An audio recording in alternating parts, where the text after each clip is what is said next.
We sometimes seem to be in the middle of an epidemic of mental health problems. There are higher levels of depression, anxiety, and other mental illnesses than ever before, particularly among young people. The big question is whether there is anything we can do to avoid these conditions. We all know the importance of eating 5 a day or 5 portions of fruit or vegetable every day to maintain physical health. While the science behind the precise number is somewhat dubious, the importance of eating well, and particularly eating plenty of fruit and vegetables, to maintain health is not in doubt. But what about the mind? Are there things that you should or should not do in order to keep your mind healthy? Nobody is suggesting that it is possible for everyone to avoid all mental health problems. However, many scientists would agree that there are things that can be done to maintain a healthy mind. Sound mind, sound body. There is a certain amount of truth behind the Latin tag, mens sana in corpore sano, or a sound mind in a sound body. There is no question that people who have chronic problems with their physical health often also suffer mental health problems.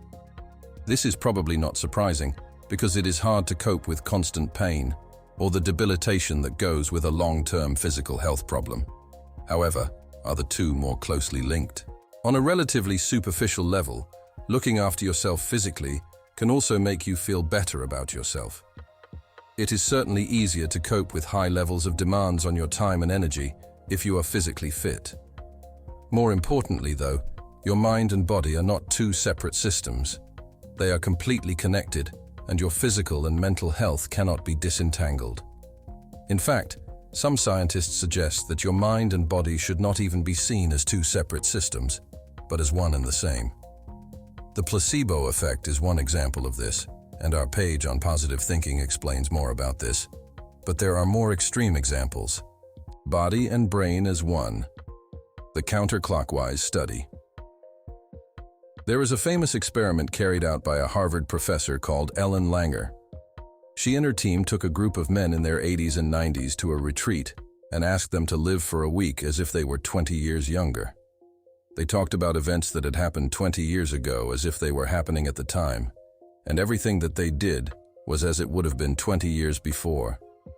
Astonishingly, the men actually seemed to visibly grow younger. Their memory, hearing, and vision improved. They were stronger, and they even looked younger. Does this mean that there are specific actions that you should take to keep your mind healthy? Or is staying physically healthy enough? Eating the right food. A good diet is essential for physical health. A growing body of evidence suggests that it also makes a difference to your mind. The Mental Health Foundation notes that a good diet is important for mental health. It also suggests that diet can play a role in the development, management, and prevention of several specific conditions, including schizophrenia, depression, attention deficit hyperactivity disorder, ADHD, and Alzheimer's disease. That is not to say that diet can control these conditions, nor that it should be looked upon as a panacea or cure-all, or that other treatments should be stopped in favor of a particular diet. However, diet may play a role, alongside other treatments, in the management of these conditions. Superfoods? Really? A few years ago, superfoods were everywhere. This is a term used to describe certain foods with very high quantities of particular nutrients. From the early descriptions, you might almost have thought these foods had magical powers to improve mental and physical health. Most sources now, however, suggest that the term is simply a marketing tool. The European Union has even banned the use of the term superfood in marketing, except where the claim is backed by credible scientific evidence of a proven medical benefit.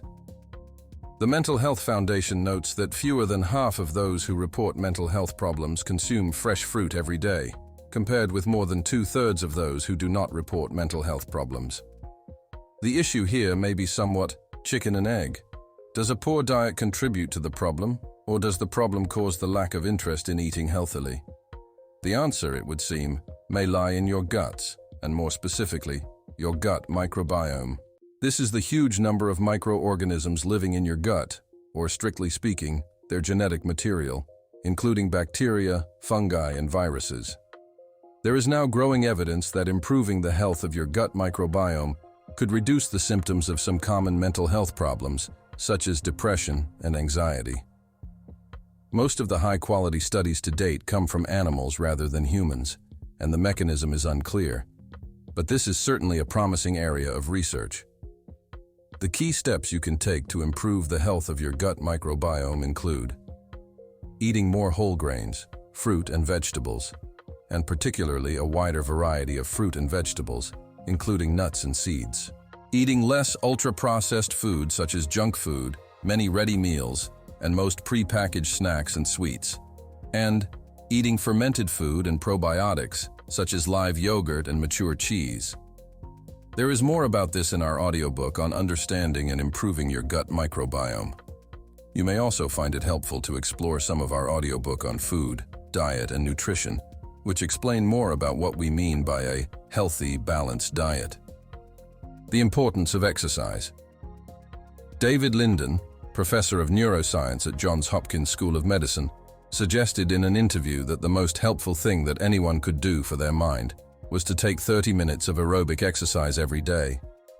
Linden explained that we do not really understand what's behind the beneficial effects of exercise. However, scientists have observed that exercise causes all the blood vessels in the body, including in your brain, to dilate. This changes the metabolic capacity of the brain.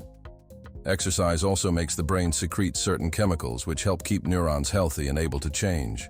All this sounds like a very good thing for the brain and the body.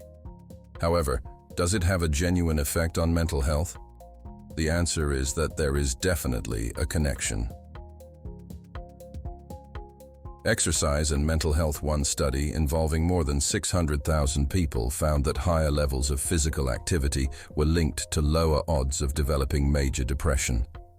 Another study using data from more than 1 million people found that all types of physical activity were associated with fewer symptoms of mental health problems, compared with taking no exercise at all. The real question is whether this connection is causal, and in which direction. Does taking exercise help to prevent the development of mental health problems? Or do people with mental health problems take less exercise? There is growing consensus that it may be causal, and in the right direction. That is, exercise helps reduce the risk of serious mental health problems. The mechanism for this is not clear, but scientists have come up with some good theories. These include: exercise makes you feel good about yourself and improves your self-esteem. This in turn improves your mental health via a more positive body image and stronger self-belief. Exercise helps people to get out and about and build and maintain social contacts. This is certainly not the whole story, but there are studies that suggest that it may be important. Loneliness is certainly associated with several common mental health problems. Exercise may increase the release of growth factors in the brain, which seem to be disrupted in people with depression. It also seems to affect the size of different parts of the brain, and these are often different in people with depression. And exercise may reduce inflammation, which seems to play a part in some mental health conditions, including anxiety in some people. It seems likely that several of these mechanisms are in play, and that the effects may vary in different people. Keeping your mind active. There has been plenty of speculation in the press over many years about useful ways to slow down brain degeneration in aging and, particularly, how it might be possible to overcome Alzheimer's disease and dementia. One suggestion is that doing crosswords and other puzzles or brain training that keep your brain active might be helpful. However, this is likely to be far less helpful than physical exercise. This is because doing puzzles uses only a small part of your brain and does not do anything for the rest. The effects of exercise, however, are much wider. However, if you cannot do exercise for some reason, doing puzzles is likely to be better than nothing. The importance of self-care. As much as anything else, taking exercise, eating well, and doing things that you like doing are all part of self-care. Looking after yourself and doing things that show that you value yourself. This is an important part of being healthy in both mind and body. Self-care is important for everyone, but there are some groups who may find this harder. For example, New parents often struggle to look after themselves because they are so focused on their babies, and this often continues for many years. Teenagers may also find it hard to look after themselves. Social media, smartphone addiction, and mental health.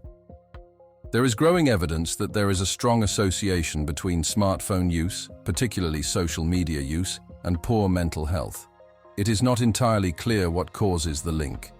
However, there is considerable speculation that social media leads people to make comparisons between their own life and the carefully curated lives that they see on screen.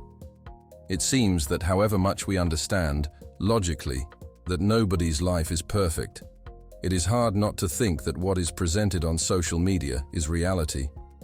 It has also been speculated that fear of missing out drives us to wish to remain connected in case we miss something important.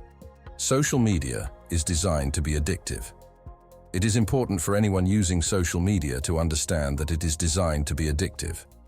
The currency of likes supplies external validation and releases various chemicals in our brains that make us feel good. The rapid changes in content and ability to just keep scrolling also discourage time-bound use. There is growing evidence that it is important to get into the habit of switching off your smartphone periodically, and not just at night. For example, many schools are now banning phone use during the school day. Some have even banned phones from the premises. This helps young people to switch off. Many workplaces now also accept that the pressure to be connected is damaging and are taking action to protect their workers. Some, for example, are starting to encourage workers to have someone else change their email password before they leave for a holiday so that they cannot check their email while away. In France, workers now have a legal right not to check emails or receive work calls outside working hours. It is important to resist pressure to be always on. Tell people that you will be turning off your phone, and then do so. Try taking time out from technology. Spend time outside or reading a book perhaps instead. There is more about this in our audiobook on problematic smartphone use. Parents may also be interested to listen our audiobook on screen time for children. The good mind. There is more to mental health and a good mind than simply avoiding dementia and other mental illnesses. The mind is shaped by all the experiences, ideas, and thoughts to which it is exposed. To a certain extent, then, you can choose what you feed your mind, just as you can choose what you feed your body. What you choose to consume for your mind can be described as your mind diet.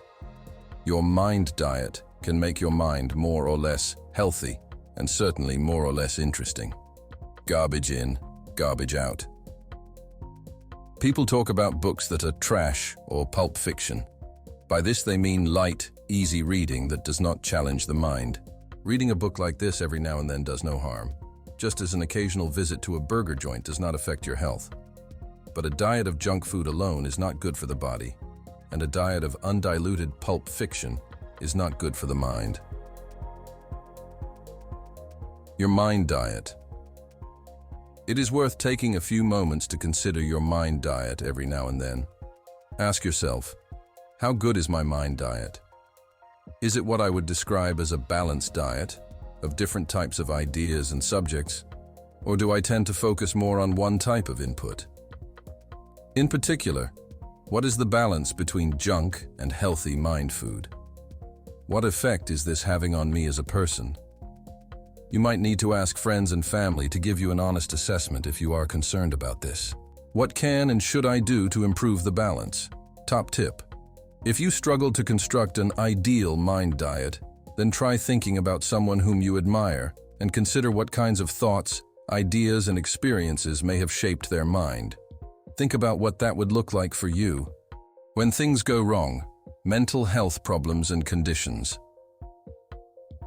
Just as some people are more likely to catch colds, some people are more likely to develop a mental health problem or condition.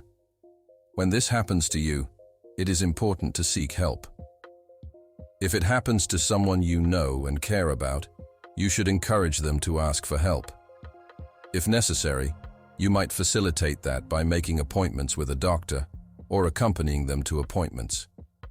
This is important because the symptoms of many common mental health conditions include apathy and an inability to do things. Many mental health conditions first manifest during adolescence. Parents in particular may therefore find it useful to read our page on teenagers and mental health.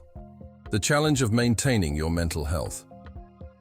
Of course, just as physical illness can affect anyone, so can mental illness, regardless of lifestyle.